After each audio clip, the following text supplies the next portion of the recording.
And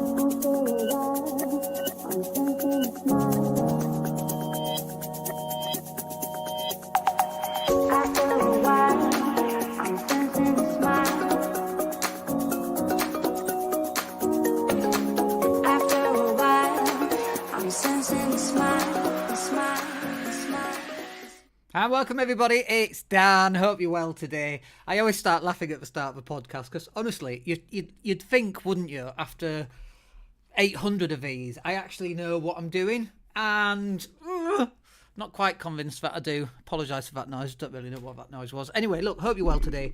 Happy Monday everybody. We are on the countdown to Christmas. It's the 11th of December and only 2 weeks today, is it? It's on the 25th this year, I understand. Let's talk about brand building then, because we're into December. God, I cannot speak. I had a really difficult CrossFit session this morning. Boy, that was a challenging CrossFit session. If you're on my Facebook feed, you'll see why. So let's talk about brand building for 2024. We're in month 12 of 2023, so we should really be looking forward. And honestly, I can tell you already that I can see a number of businesses that have actually switched off already for this year. We had a door kicked in by the police, which is always pleasant, because of a dropped 999 call. Nobody's liable other than me, apparently, it seems. 5 people we've had to send to that place to try and get a quote and trying to get the job actually fixed so the tenant can get back in. Honestly, people have just given up. I don't know what's going on. But, I mean, I guess, number one then is answer your bloody phone and actually turn up. Actually turn up when people phone you up and want a job doing. Like, actually respond. I mean, think about this for a second. How many times have you wanted something, right? And then you go to the internet and you find a company and then you email them and nothing.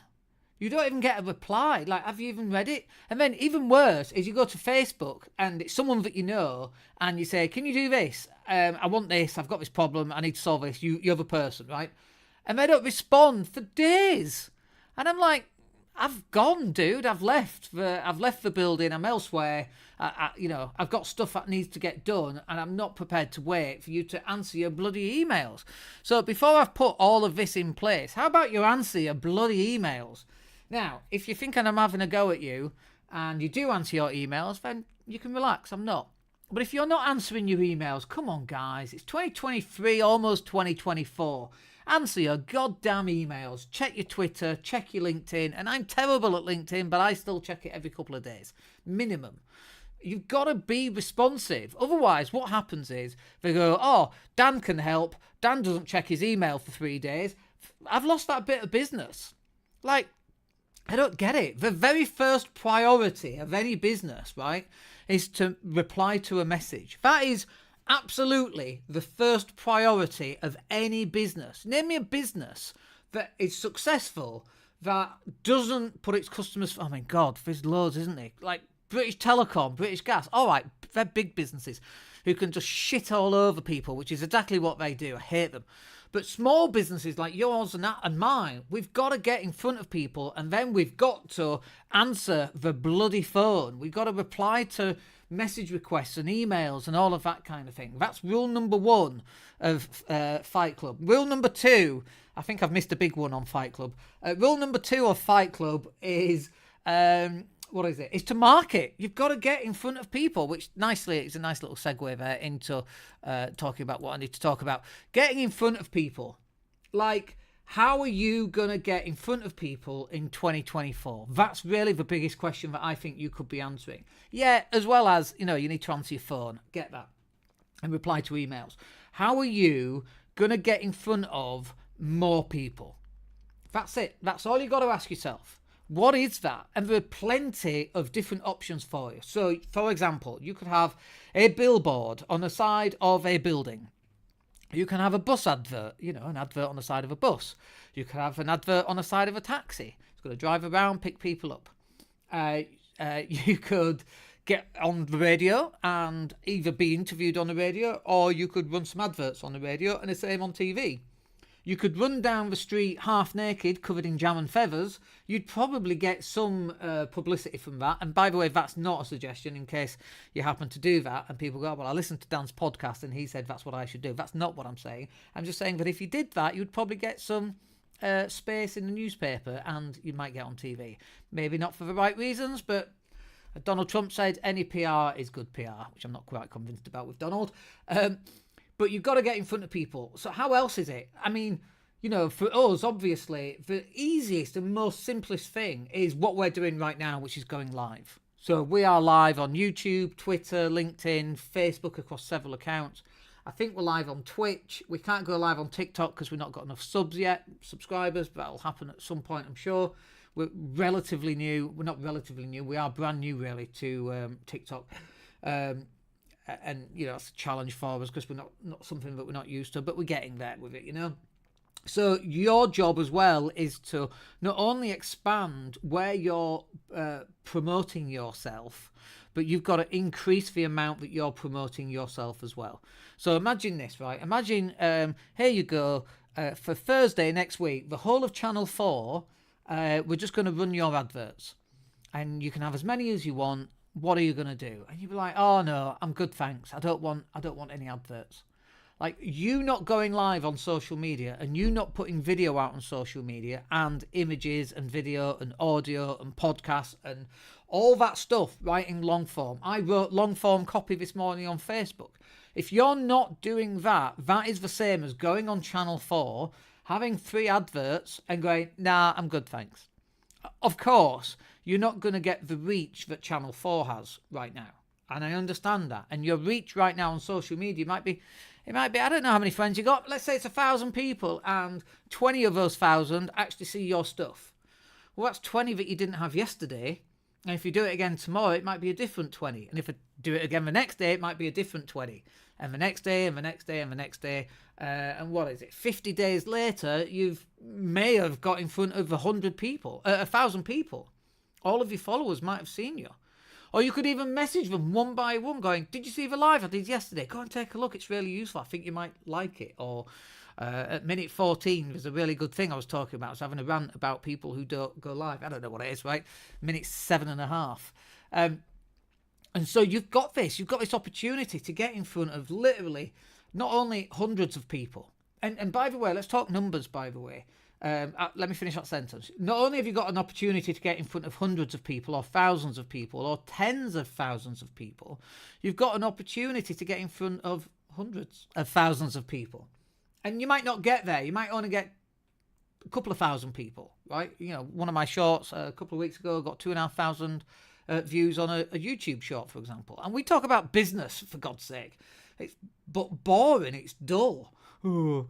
You know, marketing. How interesting is marketing? It's not that interesting, is it? And yet we still get the views, even though we're talking about a relatively dull subject. If you're a normal person, you know, like I get excited by marketing. I can watch marketing stuff, but then that's my thing, right?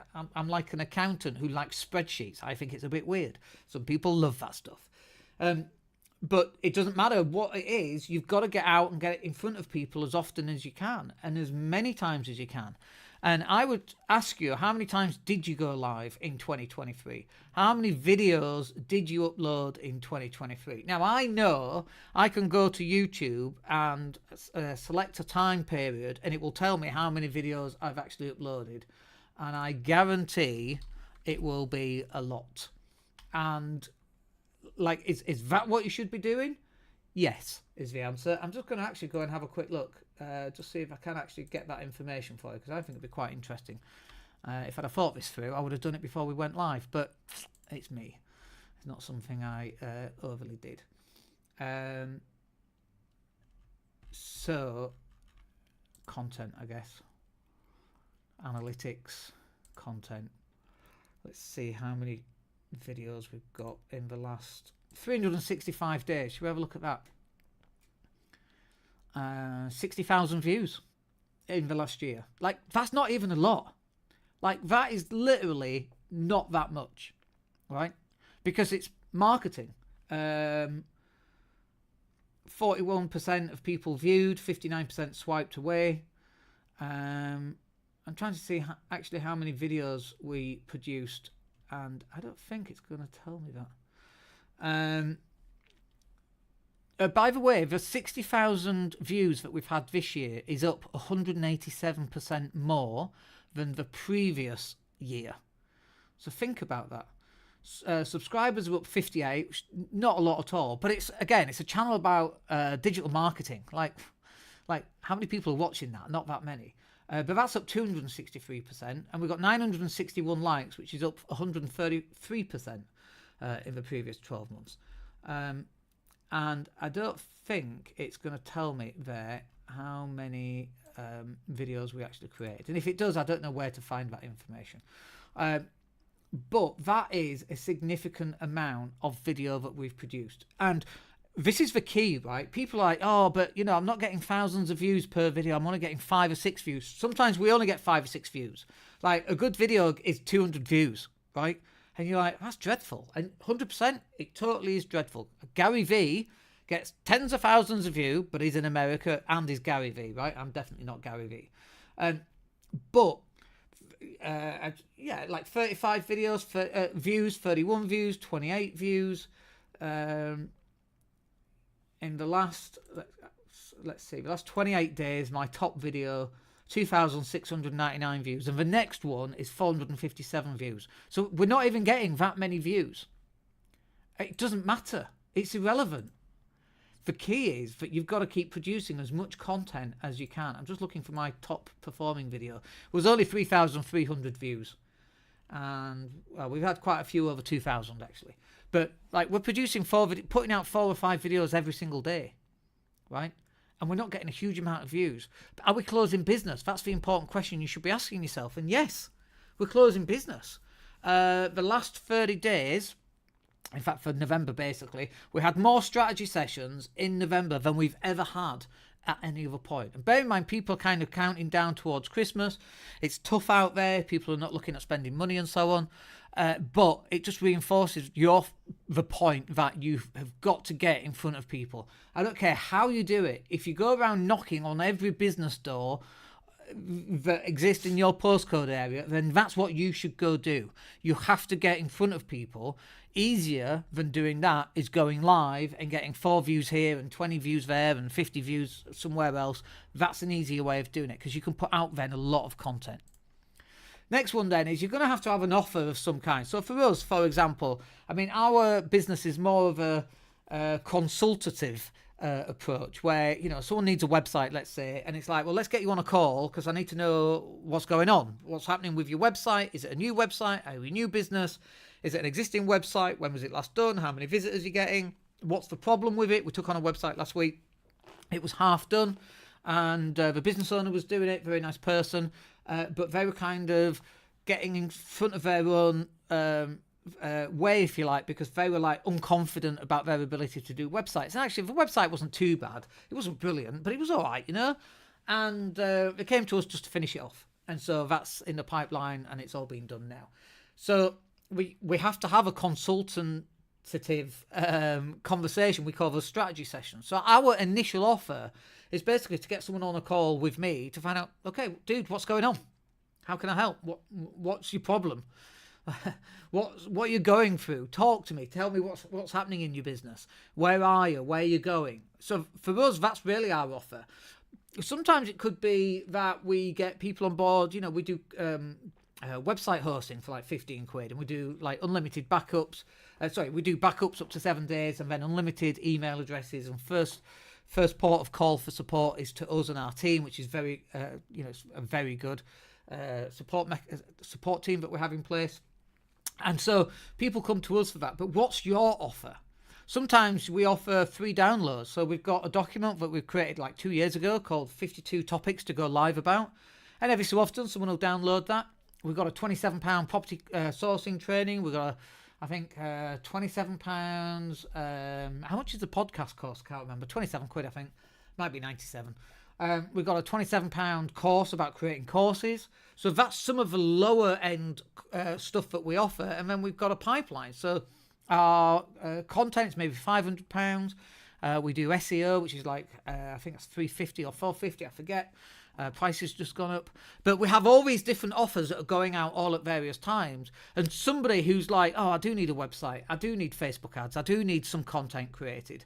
They're going to see that when the time is right. When they are ready to buy, which might be today, or it might be in 6 months, or it might be in 18 months.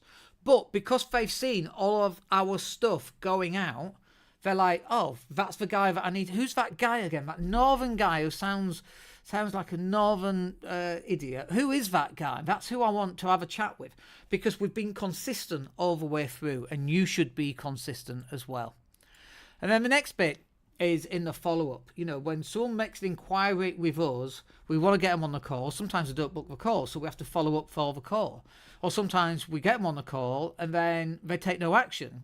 And actually, we close about 80 or 90% of people that we actually get on a call, because they already know they want to work with us. They just kind of want to solidify exactly what's going to happen. And the reason why they already know that they want to work with us is because they've got experience of us putting content out. They know what I sound like. They know what I look like. They know my sense of humour. They feel like as soon as I get on a call, they're talking like to an old friend, if you like. So the follow-up is really important, because sometimes we go, oh, Dan, I completely forgot. I meant to click that button and sign up. I've had loads on my plate. Let me do it now. And like literally, we follow up with an email and it comes back in. The order is placed a few minutes later. I mean, sometimes they don't even reply, but we still follow up. And, you know, our method of following up is usually by email. We don't like to use phones. We hate, you know, someone phoned me today because we're updating some of our business listings. Oh, and it's on the phone. It's like, can I just check? I'm like, dude, just email me. It's 2024 almost. Who's using phone calls now? Drop me an email. I know why. It was a sales call. This is why people don't like phone calls. But just drop them an email. And we don't like hard close anybody. If you want to work with us, you come and work with us. If you don't want to work with us, totally cool as well. We're not like desperate for business, and we're definitely not desperate to force someone to come and work with us, because it's just not a good match, right? If they don't want to work with us, it's awesome. Don't work with us. Wonderful. Use someone else. Totally fine. But we want to. One of the questions I ask is, do I need to stop following up with you? And sometimes I don't even reply to that. And then, you know, usually I'll send 1 or 2 more follow-up emails, usually between 10 and 20 days after that. I'm just double checking before we stop following up. You know, is there anything that we can help you with? If you've not replied, we're here if you need us, blah, blah, blah, blah, blah. And that's what we do. And then just finally on this is you've got to meet new people, and we do that through content. And by the way, when you're producing content, that's not meeting people. The production of content is just to get into the awareness stage. That's not the meeting stage. That's not the engagement stage. That's not booking a call. Meeting new people is engagement and booking a call and getting to speak to them on the phone. The other stuff, all the content and the podcasting and the videos, all that stuff is just about being in someone's awareness so that they get to meet us. It comes before the meeting. And then once you've got that in place, you also need to solidify some of the older contacts. I've probably got people in my phone right now that actually I should text. I should go through everybody in my phone, copy and paste the text. Hey, it's Dan. How you doing? How's 2024 looking? Anything I can help with? That's it. That's it, right? From a marketing point of view. If you had a shit 2023, I don't really want to hear it, because I'm not here to help with your mental health. But it turns out that's actually what a lot of our work is. Because something's not working, so we come in and fix it for them to make it work. That's kind of, you know, that's why the mental health's so bad, right?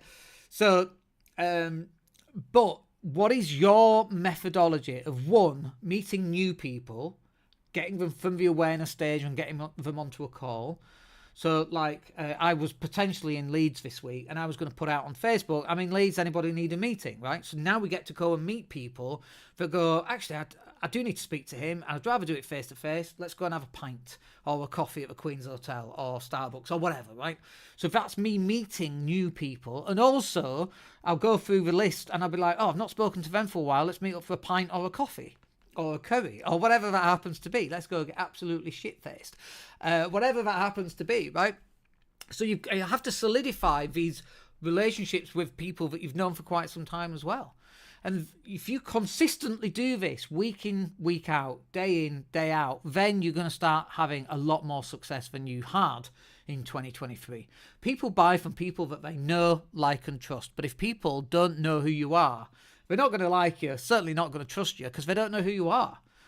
And that, my friends, will do us for today. Hope you find that useful. I think we've got one more on the 18th. Yeah, we've got one more next Monday. For the Business Growth Show. Other than that, we'll be live all week, as we always are. Have yourselves a wicked day, and we'll speak to you soon. Take care.